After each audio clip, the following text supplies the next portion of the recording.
Welcome back. In this video, we will continue from where we left off on the topic of functions. So, let's get started with the next category of functions, text. The functions in the category mostly relate to the formatting and conversion of text. The first function of this category is lowercase. Its purpose is quite straightforward. The text inserted into the function will be returned in all lowercase characters.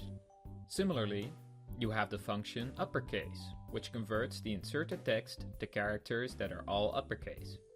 Next to lowercase and uppercase, the Berkeley Publisher also features a more specific text converting function, title case.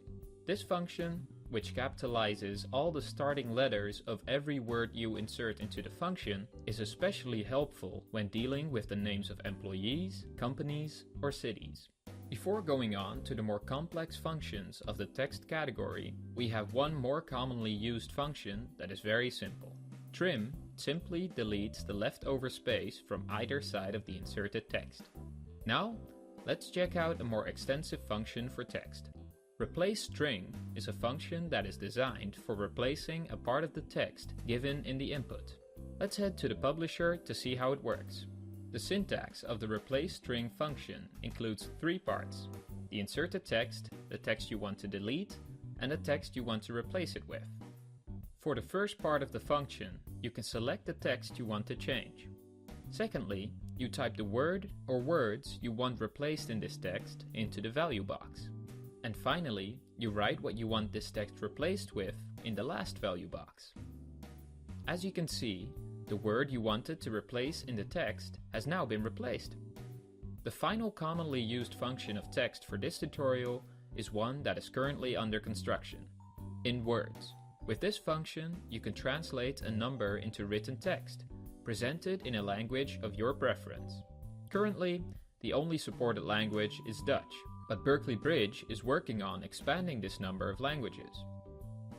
Because of its possible value to sectors such as legal affairs and financing, the in-words function has more specific branching functions that are currently in development. For example, the functions in legal words and in financial words would translate the given number to written text in the format that is specifically appropriate for the aforementioned sectors. Although we're still working on it, you can already use the in-words function by first entering the number you want to convert and inserting the name of the language afterwards. Right now, this would be Dutch, for which the correct term would be the letters NL. It's time to go on to the next category of functions, calculation. In this category, we'll be looking at two functions that are often used in the Berkeley Publisher. The first one of the two is the function absolute. When one puts a number into the function, the outcome will be the absolute value of the inserted number. If you're unfamiliar with what an absolute value is, think about it as the inserted number's distance from zero. For example, if you put in minus 250, the resulting absolute value would be 250. In other words, this function makes negative numbers positive.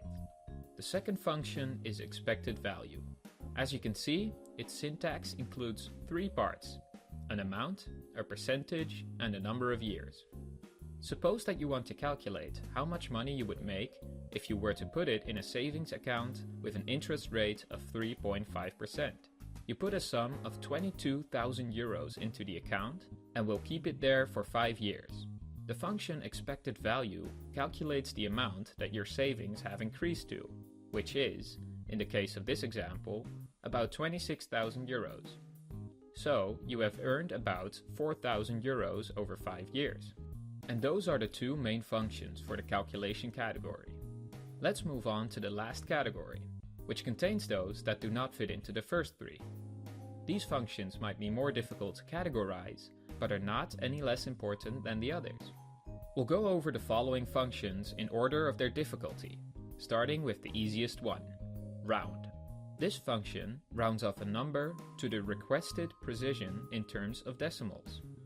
For example, if I would want to round off the number 123.456 to one decimal, the function would round off the number to 0.5. If I were to round off the same number to two decimals, It will result in 123.46. Moving on to the next function, we have percentage. Percentage allows you to calculate the percentages of numbers. To illustrate, suppose that I would want to know how much 30% is of 80. I would insert 30 into the function and multiply the 30% by 80. The result will be 24. With this function, you can also calculate a possible increase. For example, if 80 were to increase with 42%, what would be the new amount? You can calculate this by adding the increased percentage to 100 and inserting it into the function. Next up is the function num to string. This function allows you to convert a number or value to a format of your choice. Let's take a look at an example. Let's say that I would like to format the number 50,000. All that is left to do is inserting the wanted format that I want the number in. The so-called format basically decides what decimal mark the number will make use of. For example, if I wanted a comma to indicate 1,000 and a dot to indicate the decimals, the correct format is '(n), comma point apostrophe. In this format, I can also choose the number of decimals I want to use. Just add the wanted number to the inserted format and the function will process it. The last function in this tutorial is initvar. Initvar helps out with one feature of the Berkeley Publisher in particular, the default answer in questions. Normally, the default answer to a question would be static. You would fill in one answer whilst modeling the decision tree, and that answer will appear in the application. Initvar, or the initialization of a variable, expands the possibilities and versatility of the default answer. By clicking this button, you can make anything that you want the default answer to your question. This could be another variable or even another function. For example, the initvar function is often used to insert the date of the day, which can be retrieved by means of the now function. Click OK to include your new default answer, and as you can see, the default answer is now the date of today. And that's the end of the functions tutorials. If you haven't found the function you were looking for yet, don't worry. The functions mentioned in this tutorial are there to give you an idea of what is possible in the Berkeley Studio.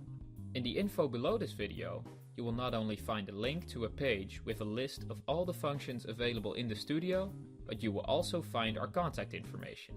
Berkeley Bridge is always working on expanding the number of functions. So if you want to make use of a function that is so far not available in the studio, feel free to contact us. We will be happy to help you make functions available for you that are specifically designed for your company or line of work. For now, continue to the next video, which discusses another handy trick to use in the Berkeley Studio: loops.